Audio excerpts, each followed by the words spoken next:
Pour que l'enseignement non obligatoire puisse continuer à mener dans de bonnes conditions les missions qui sont les siennes, ces besoins de refinancement doivent pouvoir être rencontrés.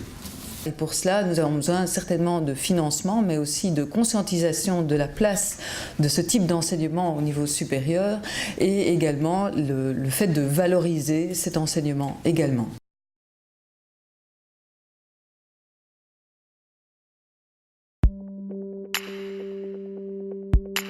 L'idéal, ce serait d'accélérer le refinancement en mettant fin au mécanisme de l'enveloppe fermée, qui en plus provoque une concurrence un peu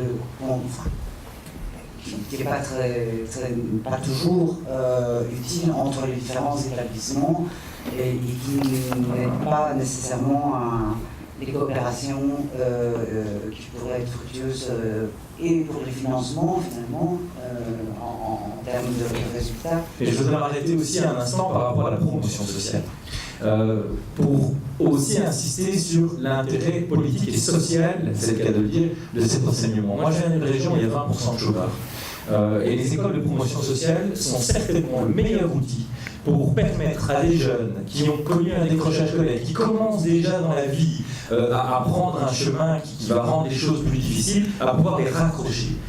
Et donc à ce titre-là, on parle beaucoup de formation en alternance. La promotion sociale doit rentrer également dans cette logique. C'est la raison pour laquelle nous pensons qu'à un moment donné, est-ce que cet enseignement ne doit pas être plus lié à la compétence de l'emploi, c'est-à-dire à celle des régions? Par rapport à ce que Georges-Louis Boucher nous a déclaré dans une optique très régionaliste, nous ne partageons pas cette façon de voir les choses chez DEFI. En revanche, tout comme nous prenons le décloisonnement entre réseaux, on va dire la fusion des réseaux, un décloisonnement, une meilleure perméabilité, une meilleure mobilité des enseignants entre les réseaux, on promeut aussi le fait qu'il y ait plus de passerelles entre les secteurs de l'enseignement et le secteur de la formation. Le problème majeur de l'enseignement supérieur, c'est la question de l'enveloppe fermée.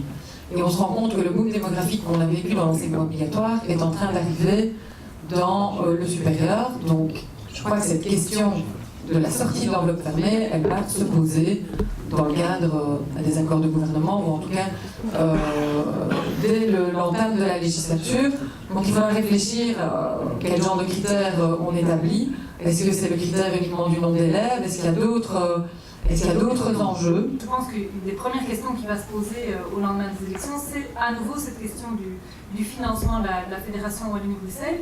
Pour Écolo, c'est un combat historique, et l'enseignement est une compétence qui, à nos yeux, doit rester communautaire, l'enseignement, y compris l'enseignement supérieur et l'enseignement de promotion sociale. Mais cette question du financement, il ne faut pas se cacher, ça va être une question très, très difficile pour la prochaine législature.